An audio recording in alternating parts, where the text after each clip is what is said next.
요번에는 정렬 알고리즘을 좀 살펴볼게요. 그래서 정렬은 뭘 하는 건지 다 아시겠죠? 그래서 정렬은 순서대로 재배치를 하는 겁니다. 근데 보통 우리가 그냥 특별히 언급이 없으면 오름차 순으로 정렬한다고 생각하는 거예요. 작은 거부터 큰 거 순으로 정렬하는 거고요. 정렬 알고리즘은 여러 개가 존재를 하는데 크게 두 종류로 분류가 됩니다. 2차 시간 n제곱이 소요되는 알고리즘들이 있고 n로그 n 비용이 소요되는 알고리즘들이 있습니다. 그리고 아까 설명해 드린 것처럼 비교 기반, 비교해서 정렬할 경우에는 여기서 비교 기반이라는 거는 요소들을 비교해서 어느 게 더 앞에 오냐 뒤에 오냐 요거를 알아내서 이제 정렬하는 알고리즘의 경우에는 n 로그 n 이상 못 만들어요. 그 증명이 되어 있습니다. 최소 필요한 비용이 n 로그 n이고, 그러면 요런 알고리즘들이 이제 n 로그 n이 필요한 비용인데 저거보다는 빠르게 만들 수 없다는 거죠. 근데 얘네들이 n 로그 n이면 그러면 얘네들이 다 똑같은 성능을 보이냐? 정확하긴 그렇지 않습니다. 우리가 어떤 알고리즘이 얘도 n제곱이고 얘도 n제곱이면 비슷한 성능을 보이는 거죠. 그랬을 때는 좀 더 세밀하게 따져줘야 돼요. 얼마나 더 얘가 좀 더 한지를 따져보게 되면은 수준은 같지만 얘가 얘보다 좀 더 빠르다 이런 식으로 얘기를 할 수가 있고요. 실제 그 과제에서도 하겠지만 우리가 실제 사용하는 라이브러리 사용하는 알고리즘들은 그냥 한 알고리즘 쓰는 게 아니라 여러 알고리즘을 혼합해서 써요. 크기가 작을 때는 삽입 정렬 쓰고 크기가 클 때는 뭐 쓰고 또 합병 정렬 쓰는 데도 있고 뭐 여러 가지 있습니다. 그래서 뭐 팀 소트라는 게 있고 인트로 소트라는 게 있고 여러 가지가 있어요. 그래서 내가 좋아하는 언어 라이브러리에서 소트 함수는 실제 어떤 함수를 사용하는지도 한번 알아보시면 재밌을 것 같습니다. 그래서 이런 알고리즘들을 좀 간단하게 살펴볼 거예요. 근데 여기서 그럼 정렬 알고리즘을 왜 살펴보냐? 얘 때문에 살펴보는 거예요. 합병 정렬 알고리즘. 결국은 이 합병 정렬 알고리즘은 분할 정복이라는 알고리즘 설계 기법을 이용해서 만들어진 알고리즘이고요. 우리가 배우게 될 여러 가지 알고리즘 설계 기법 중에 제일 먼저는 아니지만 전수조사 다음으로 우리가 살펴볼 알고리즘이 설계 기법이 분할 정복입니다. 근데 분할 정복할 때 가장 대표적으로 우리가 떠오르는 알고리즘은 합병 정렬이에요. 그래서 합병 정렬을 잘 이해하시면은 이제 그걸 바탕으로 비슷한 방법으로 다른 문제도 분할 정복해서 해결할 수 있습니다.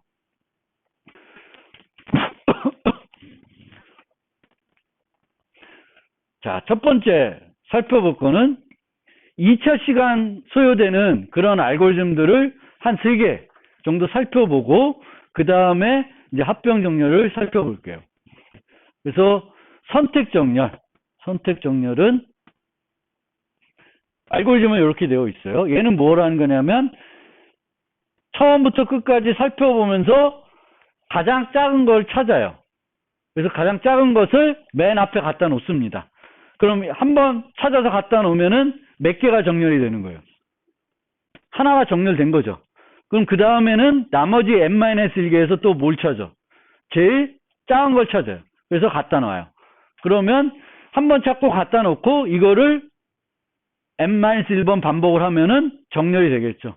가장 어떻게 보면 직관적인 정렬 방법이 되겠죠.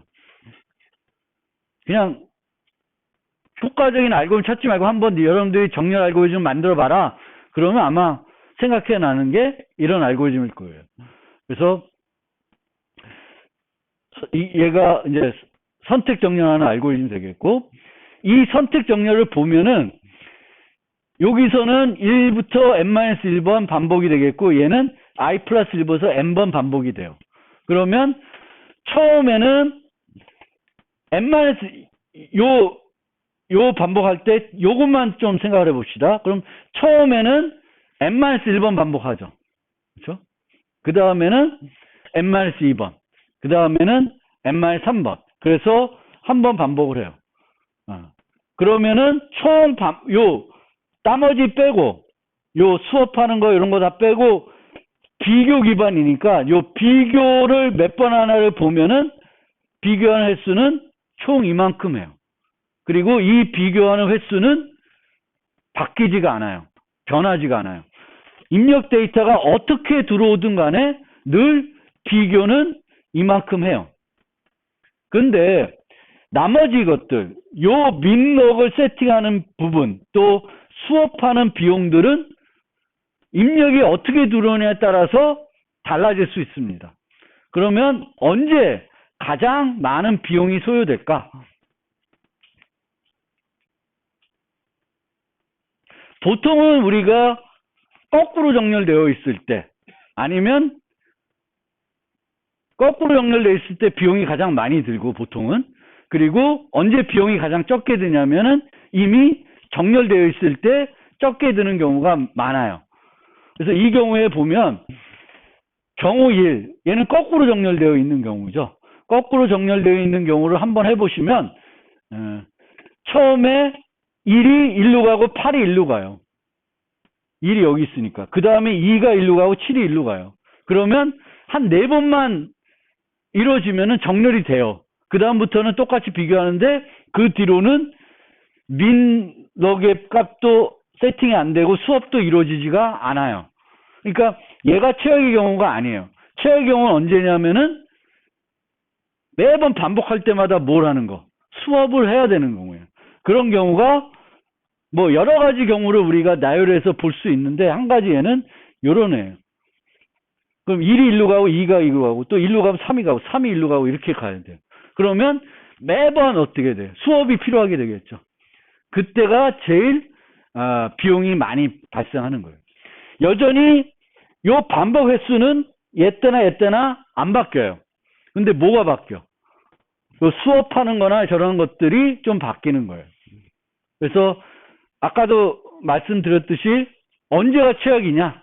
그럼 그 최악인 경우를 잘 찾아낼 수 있어야 되고, 얘는 이런 경우가 최악인 경우고, 보통은 사인처럼 되어 있으면, 사인 함수처럼 이렇게 올라갔다 내려갔다 올라갔다 내려갔다 이런 식으로 되어 있으면은 매번 반복적으로 이렇게 수업이 일어날 수가 있습니다. 그래서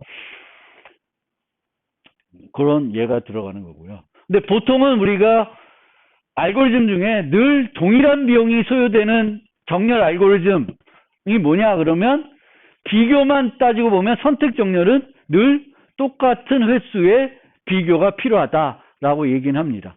물론 이 경우에도 얘와 얘의 비용은 이제 입력 데이터에 따라서 다르게 이루어지는 거고요. 그 다음에는 삽입 정렬이에요. 근데 삽입 정렬은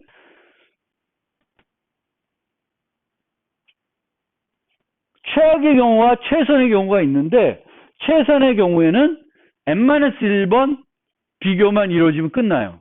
n-1번. 그러니까 정렬이 되어 있으면은 오히려 비용이 상당히 좋죠. 우리가 비교 기반에서 가장 잘할 수 있는 건 뭐라 그랬어요? n-log n이라 그랬죠. 근데 얘는 최선의 경우에는 n-log n보다 더 좋은 n 비용에 정렬하는 거예요. 그래서 정렬이 잘 되어 있는 거를 또 정렬할 때는 좋은 알고리즘 쓰는 것보다 이런 나쁜 알고리즘 쓰는 게 더 빨리 정렬할 수가 있습니다. 그래서 이제 팀 소트 같은 거, 그러니까 과제에서 이거 할 거는 8개씩 나눠가지고, 16개씩 나눠가지고 삽입 정렬해요. 그 다음에 이 16개씩을 이렇게 합병 정렬해가지고 최종 정렬을 합니다.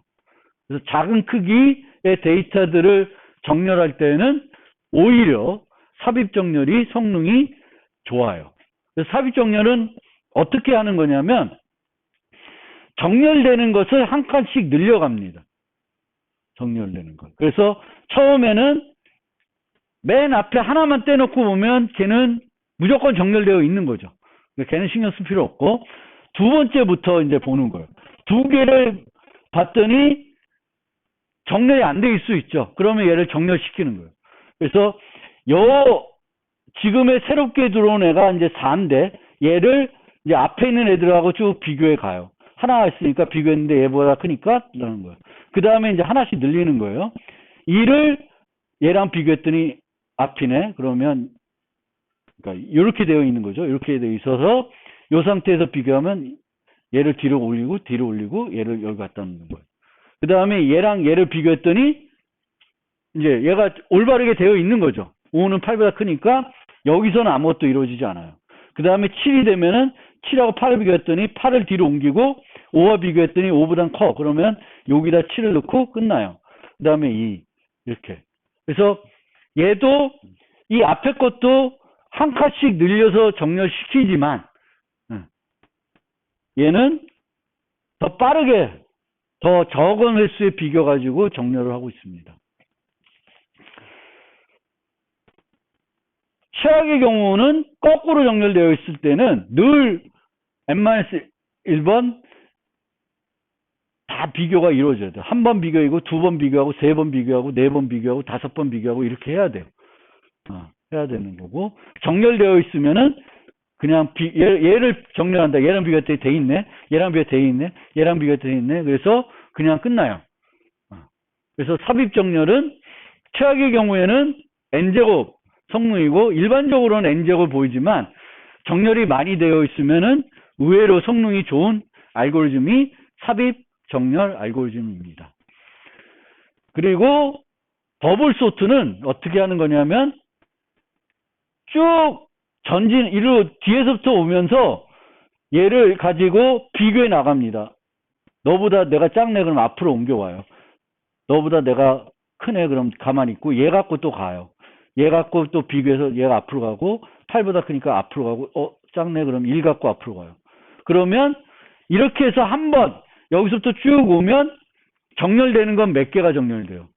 하나는 꼭 정렬이 돼요. 맨 작은 거 앞에 오는데 하는 과정에서 어떻게 되냐면은 뒤에 있던 애들이 많이 앞으로 와요. 한 번에. 그럼 또 그 다음에 하면은 또 빨리빨리 정렬이 되는 거예요. 그래서 원래 하나만 옮겨가는 게 아니라 쭉 비교해 가면서 많은 것들을 미리 수업해 가지고 일어나는 거예요. 얘도 마찬가지로 최악의 경우에는 이제 이만큼의 비교가 반복문이 이루어지는데 최선의 경우에는 이미 정렬되어 있으면은 n-1번 비교만 하면은 끝납니다. 그래서 이게 버블 정렬이고요. 이렇게 알아두시고 그 다음에 이제 합병 정렬. 합병 정렬은 이제 재기적으로 짜는 건데 반으로 쪼갭니다. 반으로.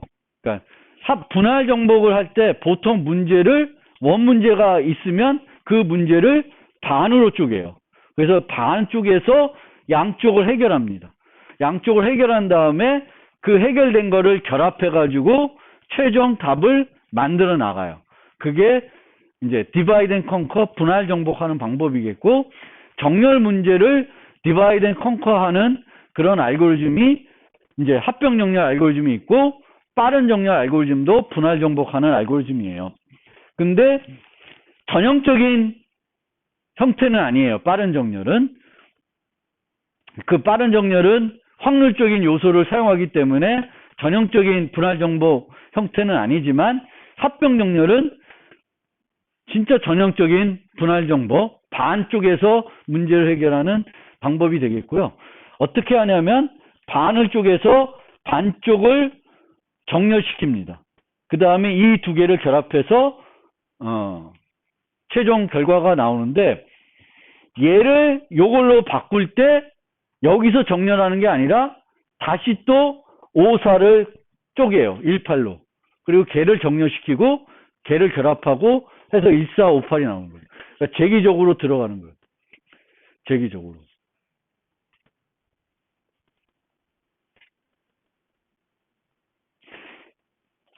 그래서 재기 알고리즘은 나오나?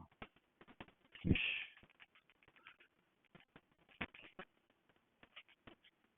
안 나오네.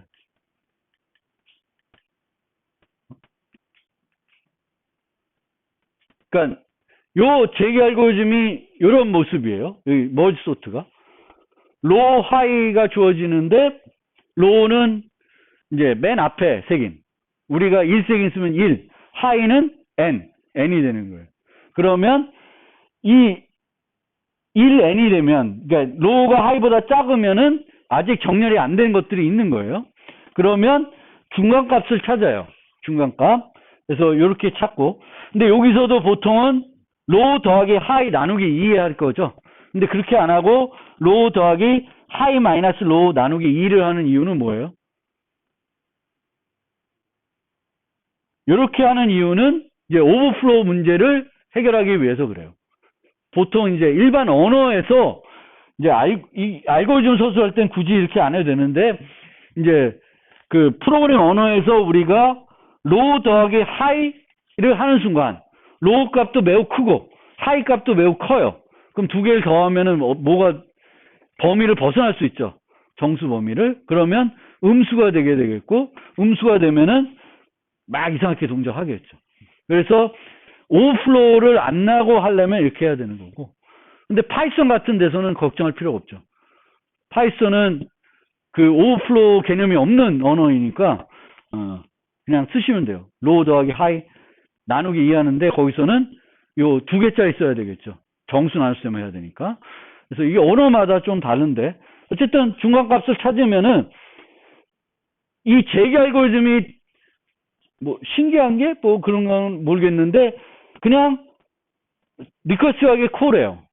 그러면 얘네들이 어떻게 해서 잘할지는 별로 신경 안 써도 돼요. 그냥 쪼개서 가서 이 알고리즘 정확하면 그냥 쪼개서 들어가는 거예요. 종료 조건 잘 만들어 놓고 쪼개서 들어가면 돼요. 뭐만 만들면 되냐면 얘만 만들면 되는 거예요. 요 반쪽이 정렬되고 반쪽이 정렬됐을 때 결합하는 거예요. 이게 잘 만들어지면은 안에 들어가서 하나짜리 두 개를 결합할 때나 두 개짜리 결합할 때나 세 개 두 개를 결합할 때나 다 잘 돌아가는 거예요.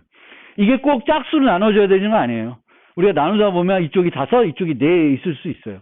근데 그림에 좀 표현하기 좋기 위해서 짝수로 해서 8개로 해가지고 넷수 나눈 거지 9개가 들어오면 5, 넷, 5 이렇게 쪼개져도 상관이 없어요.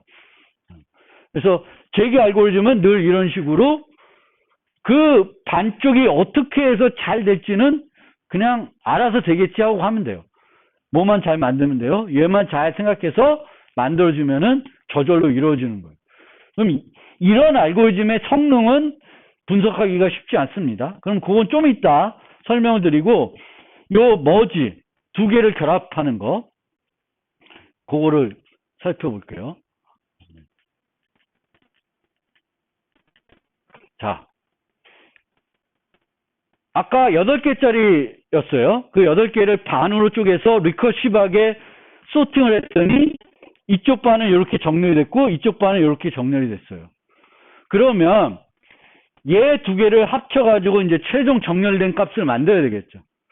그러면 이 재기 알고리즘에서는 리커시브하게 들어가는 것도 뭐 얼마나 안쪽으로 들어가냐 봐야 되는데 우리가 지금 n개잖아요. 처음에 들어온 데이터가 걔를 반씩 쪼개서 들어가고 있어요. 그럼 얼마나 쪼개면 1이 될까? 크기가 n개가 있을 때 그 다음에 2분의 n, 그 다음에 4분의 n 이렇게 줄어드는 거잖아요. 그럼 몇 번 쪼개면 1이 될까? 그 크기가 로그 n이에요. 로그 n번 만에 1이 되는 거예요. 그럼 이 로그 n번 만에 1이 된다는 거는 매우 빠르게 뭐가 되는 거예요? 재기 종료 조건이 만족되는 거죠. 얘가 크면은 더 쪼개야 되는 거지. 물론 우리가 재기 종료 조건도 더 일찍 종료시킬 수 있어요. 예를 들면 두 개만 남으면 그냥 비교해서 바꾸고 리커시브 콜 안 하고. 근데 어쨌든 이게 쪼개져서 들어갈 때 얼마나 빨리 그 종료 조건을 만나는지 그게 그 재기 함수에서 성능을 되게 좌우하게 됩니다. 근데 지금은 우리는 전형적인 분할 정보 알고리즘을 어떻게 한다? 반으로 쪼개는 거예요. 반으로 쪼개면은 로그 n번 만에 뭘 만날 수 있어요? 제기 종료 조건을 만나는 거고, 로그 n번 만에 만나는 건 되게 빨리 만나는 거예요. 그보다 더 빨리 만나기에는 쉽지 않아요. 그래서 보통 이 분할정보 알고리즘들은 n을 반씩 쪼개서 해결하는 거고, 그럼 매우 빨리 종료 조건까지 간다는 건 알 수 있어요. 그러면 이 제기 알고리즘이 성능이 좋으려면은 그 다음에 뭐가 성능이 좋아야 돼요? 비제기적인 부분에서 일어나는 일이 효과적이어야 돼요. 그러면 이 합병 정렬은 비제기적인 부분에서 하는 일이 뭐가 있어? 미드 계산하는 거. 그건 뭐 상수 비용이죠. 그렇죠? 그 다음에 이루어지는 게 뭐 있어요? 요거죠. 정렬되어 있는 두 개의 배열을 결합해서 큰 배열을 만드는 거예요. 정렬된 큰 배열. 요거를 효율적으로만 할 수 있으면은 전체적으로 효율적인 알고리즘을 만들 수 있는 거예요. 그래서 제기 알고리즘은 우리가 만들 때 얼마나 빨리 종료 조건에 도달할 수 있게 만들지 거기를 한번 생각을 해봐야 되겠고, 그 다음에 비제기적인 부분에서 내가 어떤 일을 하나 그거를 좀 생각을 해봐야 돼요. 이 합병 정렬은 비제기적인 부분에서 이 두 개를 결합합니다. 근데 이 두 개를 결합해서 얘를 만드는 비용은 여기에 보면 알겠지만 n에 비례합니다. n에 비례해요. 그래서 한번 양쪽을 끝까지 가면은 정렬이 된 거예요. 그러니까 이쪽에서는 제일 작은 게 얘고 이쪽에서 제일 작은 게 얘죠. 그러면 제일 작은 것끼리를 이제 비교해 나가는 거예요. 1과 2를 비교하면 어떤 게 더 작아? 1이 작으니까 2를 내립니다. 그 다음에는 얘가 그 다음 거를 옮겨와요. 그럼 얘와 얘를 비교해. 그럼 어떤 게 더 작아? 2가 더 작죠? 그럼 2를 내리는 거예요. 그럼 얘가 올라가고 3과 4를 비교하면 3이 작으니까 3이 내려오겠죠. 거기까지는 안 그러는데. 그런 식으로 한 번씩 이동하면 이 화살표가 처음부터 여기서 끝까지 가면 다 끝나는 거죠. 그렇죠? 그래서 이게 합병 정렬하는 알고리즘이에요. 그러니까 합병 정렬에서 합병하는 알고리즘입니다. 합병하는 알고리즘. 그래서 쭉 가고 요 반복문이 끝난 다음에 남는 것들은 그냥 뒤에다 붙이면 돼요. 뒤에다 붙이면 되겠고, 그러면은 얘를 결합해서 얘를 만들어야 되니까 추가 공간이 필요한 거죠. 원 배열이 있고 요거를 새로 만들 수도 있고 얘를 새로 만들 수도 있어요. 그러니까 어쨌든 추가 공간이 필요합니다. 여러분들이 첫 번째 과제로 할 숙제 중에 합병 정렬이 있는데 이 합병 정렬을 만들 때 처음에는 그냥 성공하는데 먼저 해보세요. 정렬되게 잘 된다. 그 다음에는 내가 얼마만큼 공간을 많이 썼는지 한번 보세요. 그리고 내가 공간을 좀 많이 쓰는 것 같으면은 그 부분을 개선해 보세요. 그래서 공간을 엄청나게 많이 써서 만드시는 분이 있고, 가장 적게 쓰면 얼마만큼만 쓰면 될까?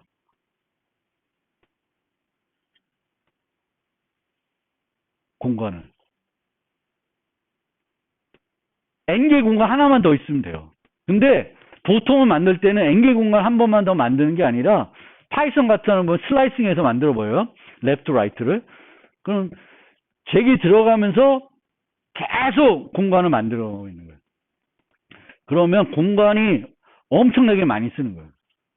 근데 뭐 전역 변수처럼 글로벌하게 하나 공간 만들어 놓고 이 합병할 때 늘 그 공간을 이용해 가지고 합병을 하게 되면은 공간은 상당히 절약할 수 있어요. 근데 또 코드가 이쁘지 않을 수 있고 하여튼 근데 한번 여러분들이 합병 정렬을 짜보고 잘 돌아간다 그러면 내 알고리즘이 공간을 얼마나 많이 쓰고 있지 좀 생각을 해보세요. 그래서 얘는 이제 이렇게 되는 거고 얘는 좀 자세히 분석을 하면은 요만큼 들어간대요. 6n이 되는데 얘가 왜 6n이냐 잘 모르겠어요. 여기 따지면 9n이고 근데 6n, 9n 중요하지가 않아요. 8n 중요하지가 않습니다. n에 비례한다는 게 중요한 거지 전체적으로가 이게 9n인지 6n인지는 비교 분석할 때는 중요하지 않아요. 그럼 어떻게 분석하고 있냐면 얘를 어떻게 만드느냐에 따라서 요걸 분석하는 게 많이 달라져요. 그런데 어떤 교재에서 봤을 때는 이렇게 분석했고, 제가 좀 자세히 한번 나름대로 C++나 자바를 이용해서 구현했을 때 따져보면은 늘 6n 플러스 3 정도, 세 개의 어떤 기본적인 초기값 뭐 하는 게 있고, 매번 반복할 때마다 6n 정도 비용이 들어가는 것 같아요. 그럼 6n 플러스 3이면 얘를 6n 플러스 3이라 분석하는 게 아니라 라프하게는 9n으로 잡아도 되죠. 9n은 항상 얘보다는 크겠죠. 6n인데 5n으로 잡으면 그거는 분석이 잘못된 건데, 6n인데 9n으로 잡으면 조금 정확하게 않게 되겠지만 뭐 틀리다고 하기는 아닌 거예요. 그래서 우리가 좀 편리하게 잡기 위해서 요 3자를 이제 9n을 놓으면은 n이 1일 때도 성립하고 2일 때도 다 성립하죠. 그러면 요거 갖고 노는 것보다 요거 갖고 노는 게 더 편해요. 그래서 요런 애를 9n, 요런 애를 6n 이렇게 바꿔가지고 이제 분석을 하게 되겠습니다. 그래서 여기서 소요되는 비용이 이제 n에 비례하는 거예요. 6n이 됐든 8n이 됐든 9n이 됐든 그건 중요하지 않고요. 그 다음에 그러면 전체적인 비용은 그러면 어떻게 될까? 전체적인 비용은. 그러면 우리가 재기함수를 분석할 때 제일 먼저 그려봐야 되는 게 요거예요. 재기호출 트리예요. 재기호출 트리. 그러면 처음에 우리가 8이라고 하는 애로 재기호출을 했죠. 그 다음에 4, 그 다음에 2, 그 다음에 1. 물론 이 1들은 없을 수도 있어요. 우리가 여기서 종료시켜가지고 안 갈 수도 있는데 1까지 간다고 생각합시다. 1까지 간다고 생각하면은 이런 재기호출 트리가 이루어져요. 진행이 되는 거예요. 그러면 이게 전체적으로 호출된 함수 수죠. 그렇죠? 그러면 전체 비용은 어떻게 될까? 요 각각의 호출에서 소요되는 비용을 다 합치면 뭐가 될까? 이 알고리즘에 소요되는 비용이 되겠죠. 이 알고리즘에 소요되는 비용.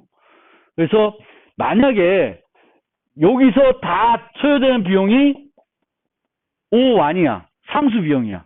그러면 얘 비용은 뭐에 비례해? 이 노드의 개수에 비례하는 거예요.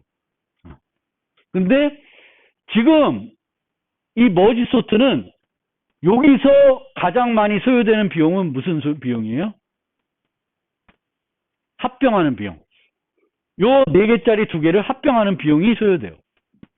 그러면 우리가 요 레벨에서는 이제 요 레벨에서는 하나, 둘, 넷, 여덟 이렇게 돼요. 물론 얘가 조금은 이게 2의 거듭 제곱이 아닐 때는 모습이 조금 달라질 수 있겠죠. 뭐 15다 뭐 이러면 좀 달라질 수 있는데 그냥 좀 편하게 분석하기 위해서 2의 거듭 제곱으로 놓고 보면은 요 레벨에 있는 노드의 수가 하나, 둘, 넷, 8 이렇게 증가해요. 2j씩 증가한다는 거예요. 2j. 그래서 우리가 레벨, 트리의 레벨 할 때 레벨 얘를 0이라고 하기도 하고 1이라고 하는데 여기서는 레벨 0이라고 맨 처음 루트 레벨이 0이라고 합시다. 그러면 처음에는 1개, 두 번에 2개, 4개, 8개 이렇게 돼요. 그러면 여기서 입력으로 들어오는 크기는 n이죠. 그럼 여기서 입력의 크기는 뭐가 돼? n의 2j승, 요게 크기가 돼요. 요 크기가. 요 크기가 요 노드에서 사용하는 입력의 크기가 되는 거예요. 입력의 크기가 요거 돼요. 그러면 우리가 지금 따질 때 요 각각 하나씩을 계산해서 다 더하는 게 아니라 어떻게 하려고 그러냐면 레벨 단위로 비용을 계산해 보려고 그래요. 그러면 이 레벨에는 노드 개수가 몇 개야? 2의 j승계가 있죠. 2의 j승계가 있어요.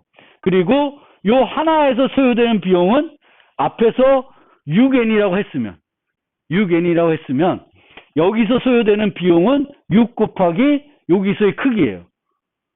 그러면 요 비용이 각 레벨마다 들어가는 거예요. 그런데 이렇게 봤더니 각 레벨에서 소요되는 비용이 어때요? 똑같죠? 맨 위나 두 번째나 세 번째나 네 번째나 다 합치면 비용은 똑같아요. 6n. 뭐 이게 6n이 될 수 있고 9n이 될 수 있어요. 뭐 8n이 될 수도 있어요. 상관없어요. 그럼 이렇게 됐다. 그러면 전체는 어떻게 되냐? 그 높이는 로그 n 플러스 1개가 있어요. 로그 n 플러스 1개니까 여기에다가 각 레벨만 소요되는 비용이 6n이면 곱하면은 요만큼이 되는 거죠. 그러면 n 로그 n 더하기 n이에요. 앞에 있는 거 다 빼면. 그러면 n 로그 n은 n보다 훨씬 큰 거기 때문에 우리가 비고로 따지면 뭐가 돼? n 로그 n이 되는 거예요. 그럼 여기서 여러분들이 이제 이해하고 넘어가야 되는 게 재기 알고리즘을 뭐 분석할 일이 많지는 않겠지만 분석을 해야 될 때 제일 먼저 뭘 해야 돼? 재기 호출 트리를 그려봐야 돼요. 재기 호출 트리를 갖고 분석을 해봐야 돼요. 그리고 이 재기 호출 트리에서 우리가 각 노드마다 소요되는 비용을 분석해가지고 그것들을 다 합치면은 무슨 비용이 돼? 전체 알고리즘의 비용이 되는 거예요. 근데 어떤 애들은 이렇게 트리가 잘 안 만들어져요. 그러니까 어떤 애는 여기서 끝나고 어떤 애는 막 여기까지 들어가고 막 이렇게 돼요. 그러면 분석하기가 어려워지는 거예요. 근데 그렇지 않고 이렇게 잘 이렇게 완전 이진 트리 형태로 나오면은 나름대로 분석하기가 쉽죠. 이 노드의 개수를 따지거나 각 레벨별로 따져가지고 우리가 전체적으로 필요한 비용을 구할 수가 있고, 어쨌든 전체적인 비용은 재기 호출 트리는 뭘 줄이려고 노력해 봐야 돼? 이 높이. 그리고 각 노드에서 여러분들이 하는 일을 줄이면은 그만큼 재기 함수의 비용은 줄일 수 있어요. 재기 알고리즘들의 비용은 줄일 수가 있고, 4장 가서 이제 도사 정리라는 걸 배울 텐데, 어떤 재기 알고리즘이 그 정리에 제시되어 있는 그 표준 점화식이라고 해요. 그 점화식에 맞게끔 이루어지는 알고리즘이면은 그냥 기계적으로 그 정리에 대입하면은 그 비고를 알려줘요. 왜 그런지 몰라고 그냥 대입해서 쓰시면 돼요. 근데 그렇지 않은 것들은 재기 알고리즘들은 분석하기가 어렵습니다. 그래서 이번 학기가 끝나면은 아마 재기 알고리즘들을 그래도 나름대로는 분석하는 방법들을 이제 이해할 거예요. 근데 오늘은 그래도 아주 재기 알고리즘을 분석하는 기초적인 접근 방법은 대략 이해해 줬을 거예요. 재기 호출 트리. 한 가지 더 말씀드리면은 우리가 알고리즘을 짤 때 얘를 보통 언제 그리냐면은 알고리즘을 짜고 얘를 그려서 분석을 해요. 근데 거꾸로 할 수도 있어요. 여러분 어떤 문제를 풀려 그래. 문제를 풀려 그러는데 그 문제는 이런 식으로 재기 호출 트리를 그려가야 될 것 같아. 재기 호출 트리를 그리고 그 재기 호출 트리를 코드로 옮겨갈 수도 있어요. 그러니까 여러분들이 프로그램을 짤 때 프로그램에서 이렇게 갈 수도 있는데 여기서 프로그램으로 갈 수 있어요. 저도 가끔은 프로그램 짤 때 잘 그게 코드가 안 떠오르면 얘를 먼저 그려서 여기 호출 트리에 대한 확신을 갖고 나면 얘를 바탕으로 코드를 옮겨요. 얘를 바탕으로 코드를 옮기는 거는 더 쉬울 수 있어요. 아무런 머릿속으로 막 그리다가 잘라가면 잘 안 되는데 얘 갖고 옮기는 건 또 할 수 있어요. 그래서 그 방법도 한번 여러분들이 생각을 해보세요. 프로그램을 만났을 때, 문제를 만났을 때 재기적으로 해결해야 되겠다. 재기적으로 해결하면 편리하게 해결할 수 있는 문제들이 있어요. 그럼 그런 문제들은 뭐부터 한번 그려봐요? 재기 호출 트리를 먼저 그려보는 거예요. 그리고 그 호출 트리를 코드로 옮기는 것도 한번 해보시면 이제 재기 알고리즘을 잘 짜는 요령도 될 수 있을 겁니다. 네, 오늘은 여기까지.